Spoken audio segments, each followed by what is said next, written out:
Assalamualaikum warahmatullahi wabarakatuh. Yang terhormat Ibu Ayuning Budiati selaku dosen pengampu mata kuliah Sistem Informasi Manajemen. Perkenalkan, nama saya Munawarah Nur Aini dengan NIM 66612000024 dari kelas 2B Administrasi Publik. Langsung saja di sini saya akan mencoba untuk menjelaskan atau menjawab soal yang telah diberikan. Yang pertama, saya di sini memilih organisasi publik Bank BRI, di mana Bank BRI merupakan salah satu bank pemerintah terbesar di Indonesia.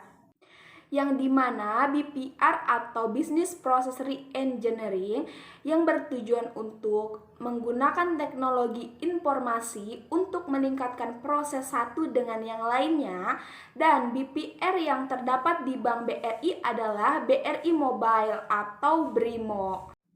BRI Mobile merupakan aplikasi finansial teknologi atau fintech. Aplikasi ini menawarkan cukup banyak layanan keuangan secara online. BRI Mobile mampu melayani transfer sesama dan antar bank. Dengan begitu, nasabah BRI dapat melakukan transfer kapan dan di mana saja. Selain itu, aplikasi ini juga dapat melakukan pembayaran isi ulang pulsa listrik, GoPay, dan Link Aja.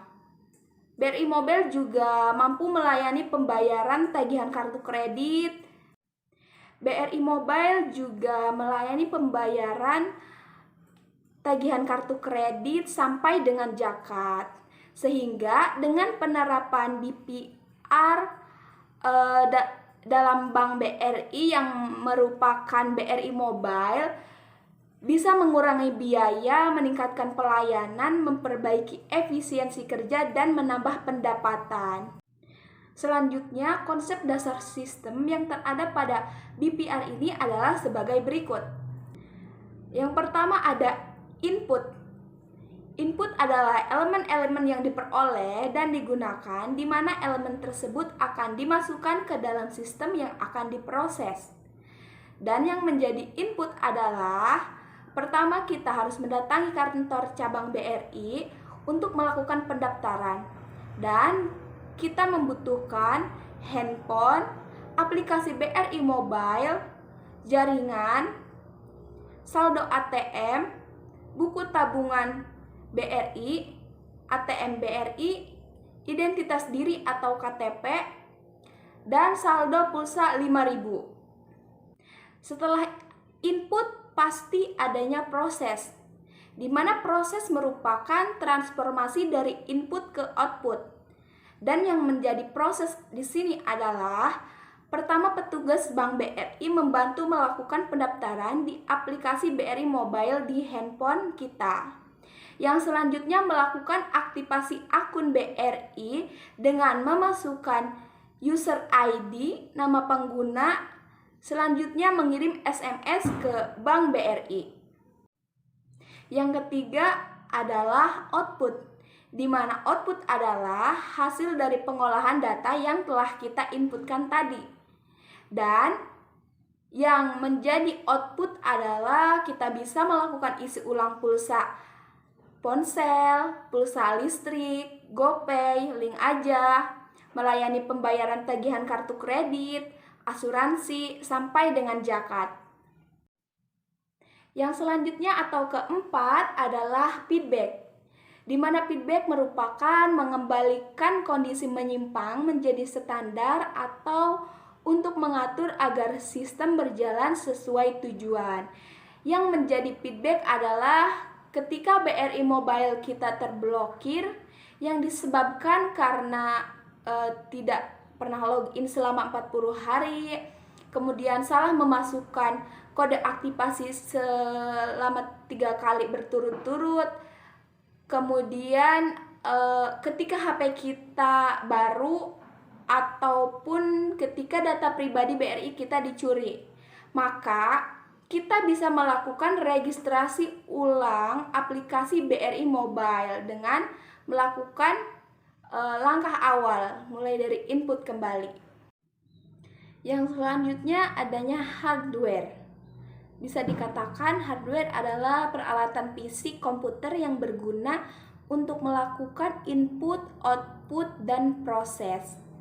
Fungsi hardware ini adalah untuk menampilkan dan menerima input proses, memberikan output, mendukung kerja komputer, serta mengolah informasi atau data yang berada di dalam maupun luar komputer. Di mana hardware di sini digunakan untuk membuat formulir pendaftaran ketika mengunjungi cabang BRI untuk melakukan pendaftaran aplikasi BRI Mobile, serta untuk menyimpan dan memasukkan database dari pengguna atau pelanggan Bank BRI. Jadi hardware yang dibutuhkan atau yang berada pada komputer ini untuk perangkat input sendiri ada mouse, keyboard, scanner. Dan untuk perangkat output ada monitor, printer, proyektor, LCD. Untuk perangkat proses, di mana perangkat ini berguna dalam mengolah data sekaligus menjalankan proses yang ada pada sistem komputer. Perangkat proses ini seperti CPU, RAM, PGA. Yang selanjutnya adalah perangkat untuk menyimpan storage device atau yang lebih dikenal sebagai perangkat untuk menyimpan, di mana ada hard disk ataupun flash disk. Setelah tadi adanya hardware, pasti adanya software, di mana software adalah data yang diprogram, disimpan, dan diformat secara digital dengan fungsi tertentu. Dan software yang digunakan dalam organisasi publik ini atau pada Bank BRI adalah aplikasi BRI Mobile. Yang selanjutnya adalah jaringan. Jadi untuk jaringan yang digunakan pada BRI Mobile ini atau pada Bank BRI adalah jenis jaringan WAN atau Wide Area Network. WAN adalah jenis jaringan komputer yang bisa menjangkau area yang sangat luas. Jaringan komputer ini mampu mencakup satu negara maupun benua. Seperti pada BRI Mobile atau Bank BRI sendiri, dengan jaringan WAN yang digunakan bisa mencakup satu negara Indonesia. Akhirnya kita sampai pada elemen yang terakhir, yakni database. Database adalah kumpulan data dan informasi yang diorganisasikan sedemikian rupa sehingga mudah diakses oleh pengguna sistem informasi. Seperti berikut ini database pengguna aplikasi BRI Mobile yang saya jadikan contoh. Nama Munawarah Nur Aini, tempat tanggal lahir Pandeglang 26 April 2002, alamat email munawarah.nuraini87@gmail.com, nomor telepon 081295499677, jenis kelamin perempuan. Tadi adalah pemaparan atau penjelasan yang dapat saya berikan. Kurang lebihnya mohon maaf. Wassalamualaikum warahmatullahi wabarakatuh.